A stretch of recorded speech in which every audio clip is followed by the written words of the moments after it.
11 अक्टूबर 2024 की दरमियानी रात को दिल्ली के राजघाट इलाके में एक लड़की अर्धनग्न हालत में सड़क पर बदहवास चली जा रही थी। उसके निजी अंगों से खून बह रहा था। वह उसी अवस्था में, यानी बिना कपड़ों के ही, लगभग 6 किलोमीटर का सफर पैदल ही तय करती है। ज्यादा तकलीफ होने की वजह से वह ठीक से चल भी नहीं पा रही थी। लेकिन सबसे अजीब बात यह है कि उस रास्ते से आते जाते राहगीर भी उस लड़की को ऐसी हालत में देख रहे थे। साथ ही कई बसें, कई गाड़ियां, ऑटो और बाइक सवार लोग भी उस जगह से गुजर रहे थे।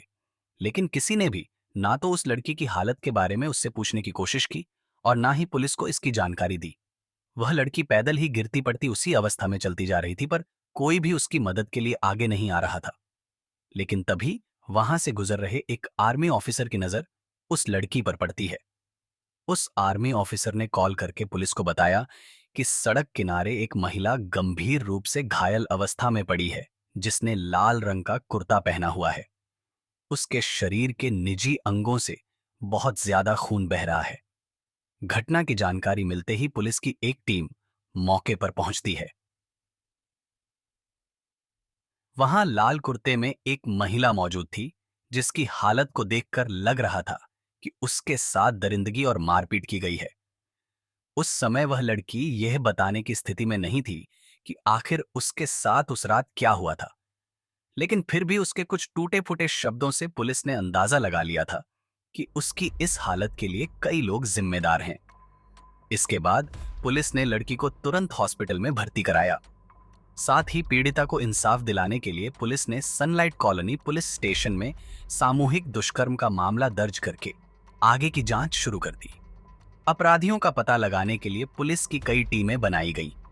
इसके बाद पुलिस उस लड़की से एक बार फिर पूछताछ करने की कोशिश करती है।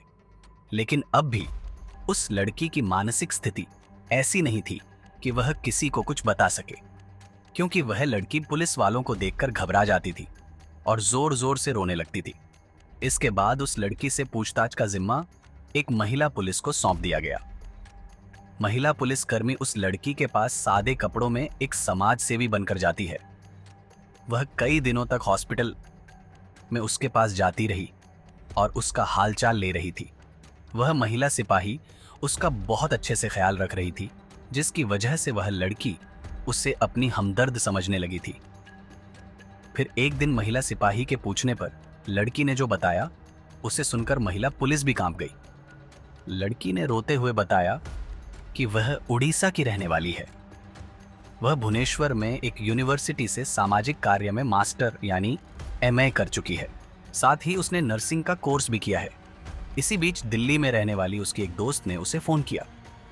उसकी दोस्त ने उससे कहा कि अगर तुम्हें एक अच्छा करियर बनाना है तो तुम उड़ीसा को छोड़कर यहाँ दिल्ली आ जाओ। क्योंकि वह लड़की होनहार और होशियार थी, इसीलिए अपनी दोस्त के कहने पर एक अच्छे करियर के लिए उड़ीसा से दिल्ली आ गई। वह पिछले 8 सालों से दिल्ली के सामाजिक क्षेत्र में लोगों के लिए समाज सेवी का काम कर रही थी। वह लोगों में एचआईवी एड्स के अलावा स्वच्छता और जागरूकता फैलाने में भी जुटी हुई थी। लेकिन दिल्ली में वह जिस दोस्त के कहने पर आई थी, थोड़े दिन बाद ही उसने लड़की को अपने साथ रखने से इनकार कर दिया। उसकी दोस्त ने उस बेचारी को दिल्ली जैसे शहर में दर दर की ठोकरें खाने के लिए अकेला छोड़ दिया। इसके बाद वह लड़की कभी बस स्टॉप पर रहती, कभी रेलवे स्टेशन पर, तो कभी फुट ओवर ब्रिज जैसे सार्वजनिक स्थानों पर रहने लगी। लेकिन 11 अक्टूबर की रात को जब उसे कहीं भी रात गुजारने का ठिकाना नहीं मिला, तो वह राजघाट इलाके में किसी आसरे की तलाश में सुनसान रोड से गुजर रही थी। उसने बताया कि उसे कुछ धुंधला सा याद है। उसके साथ दरिंदगी करने वाले 3 लोग थे, जिनमें एक ऑटो ड्राइवर भी शामिल था। पीड़ित लड़की से मिली जानकारी के आधार पर पुलिस ने उस इलाके में जांच करनी शुरू कर दी। पुलिस ने सबसे पहले उस इलाके के ऑटो रिक्शा को चेक करना शुरू किया। लगभग 150 से ज्यादा ऐसे ऑटो रिक्शा को चेक किया गया जो लड़की की बताई जानकारी से मेल खाते थे। साथ ही पुलिस ने सराय काले खां से करीब 10 किमी के दायरे में रिंग रोड पर लगे सभी सीसीटीवी कैमरों को भी खंगालना शुरू किया। पुलिस ने करीब 700 से भी ज्यादा सीसीटीवी कैमरों की फुटेज खंगाली, ताकि आरोपियों तक पहुंचने के लिए कोई सुराग मिल सके। पुलिस ने उन फुटेज में देखे गए हर ऑटो चालक के घर जाकर उनके पड़ोसियों से भी पूछताछ की और उन सभी के बारे में जानकारी जुटाई। इसी तरह समय बीतता जा रहा था। इधर पुलिस भी पूरी मेहनत से जांच कर रही थी। आखिरकार इस घटना से करीब 21 दिन बाद पुलिस के हाथ एक सीसीटीवी फुटेज लगा, जिसमें एक ऑटो ड्राइवर उस लड़की को रिंग रोड के किनारे पर फेंककर फरार होता हुआ दिखाई दे रहा था। जब उस ऑटो के बारे में पता लगाने की कोशिश की गई तो पुलिस ने न सिर्फ उस ऑटो बल्कि उसके ड्राइवर की भी पहचान कर ली। उस ऑटो ड्राइवर का नाम प्रभु महतो था। इसके बाद पुलिस ने प्रभु महतो को अरेस्ट कर लिया और फिर उसे पुलिस स्टेशन लाकर उससे पूछताछ की गई। पूछताछ के दौरान पता चला कि इस घिनौने काम में वह अकेला नहीं था, बल्कि उसके साथ 2 लोग और भी शामिल थे, जिनमें एक आरोपी का नाम शमशुल और दूसरे का नाम प्रमोद था। उन दोनों के बारे में पता चलते ही पुलिस ने उन्हें भी तुरंत अरेस्ट कर लिया। पूछताछ के दौरान प्रमोद ने खुलासा किया कि उस दिन दिल्ली के सराय काले खां इलाके में आधी रात के आसपास अंधेरा और खामोशी थी। सेंट्रल दिल्ली में छोटी सी कबाड़ की दुकान चलाने वाला प्रमोद अपना सामान समेट रहा था, लेकिन उस रात प्रमोद ने दुकान बंद करने से पहले ही बहुत ज्यादा शराब पी ली थी। जब दुकान बंद करके वह अपने घर की ओर जा रहा था, तभी अचानक प्रमोद की नजर उस लड़की पर पड़ी। आधी रात को सुनसान सड़क पर अकेली लड़की को देखकर उस दरिंदे के अंदर का शैतान जाग उठा। लड़की को देखते ही प्रमोद के अंदर कुछ हलचल सी होने लगी, क्योंकि उसके शरीर में खप चुकी शराब के नशे ने उसे हैवान बना दिया था। प्रमोद उस महिला के पास पहुंचता है और फिर उसे बहलाकर अपने साथ ले जाने की कोशिश करता है, लेकिन जब वह लड़की उसके साथ जाने से मना कर देती है तो प्रमोद उसके साथ वहीं रोड पर दरिंदगी करने लगता है। वह किसी जानवर की तरह उस लड़की पर टूट पड़ा। उसने 11 अक्टूबर की रात को उस लड़की के लिए एक बुरे सपने में बदल दिया। वह हैवान अभी दरिंदगी कर ही रहा था कि तभी वहां एक और व्यक्ति शमशुल भी पहुंच जाता है। शमशुल उस इलाके में जाना पहचाना भिखारी था। वह दोनों टांगों से विकलांग था, लेकिन दिमाग से वह शैतान और राक्षस था।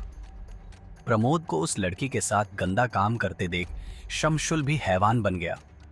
वह भी प्रमोद के साथ इस गंदे और घिनौने काम में शामिल हो गया। अब उन दोनों ने महिला की कमजोरी का फायदा उठाया। वे दोनों उसे खींचकर झाड़ियों में ले जाते हैं। वहां पर उन दोनों ने बारी बारी से उसके साथ किया। वह लड़की चीख रही थी, चिल्ला रही थी, लेकिन वहां उसकी चीख पुकार सुनने वाला कोई नहीं था। उस लड़की के प्राइवेट पार्ट से खून बहने लगा था, लेकिन उन दोनों ने उसकी परेशानी की कोई परवाह नहीं की। वे लोग उसकी इज्जत को तार तार करते रहे। धीरे धीरे रात ढलती जा रही थी। इसी बीच प्रभु महतो नाम का एक ऑटो ड्राइवर अपने ऑटो रिक्शा से उस इलाके से गुजर रहा था। उसे लड़की के चीखने की आवाज सुनाई दी तो उसने ऑटो को वहीं पर रोक दिया, लेकिन तभी उसने देखा कि रोड के पास वाली झाड़ियों में 2 लोग एक लड़की के साथ गंदा काम कर रहे हैं। वो ऐसा सिंह। प्रभु महतो भी लड़की की मदद करने के बजाय बड़ी ही बेशर्मी से वहां जाकर प्रमोद और शमशुल के साथ इस दरिंदगी में शामिल हो गया। वह भी महिला के जिस्म से खेलने लगा। उन तीनों ने उसके साथ फिर से गैंग किया, लेकिन प्रभु महतो यहां पर भी नहीं रुका। उसने लड़की को जबरदस्ती अपने ऑटो में बैठा लिया। वह बेचारी तो पहले से ही सदमे में थी। उसकी हालत इतनी खराब हो चुकी थी कि अब उसमें विरोध करने की ताकत तो दूर, चीखने की भी ताकत नहीं बची थी। महतो ने उसकी हालत का फायदा उठाया और अंधेरे की आड़ में अपने ऑटो को दूसरे सुनसान इलाके में लेकर गया। वहां पर उसने फिर से लड़की के साथ गलत काम किया। जब उसे लगा कि अब कुछ ही देर में सुबह होने वाली है, तो प्रभु महतो फिर से उसे अपने ऑटो में डालकर सराय काले खां की तरफ ले गया। इसके बाद उसने एक सुनसान जगह देखकर लड़की को सड़क किनारे ऐसे फेंक दिया जैसे वह कोई फेंकने वाली चीज हो। इसके बाद प्रभु महतो वहां से फरार हो गया।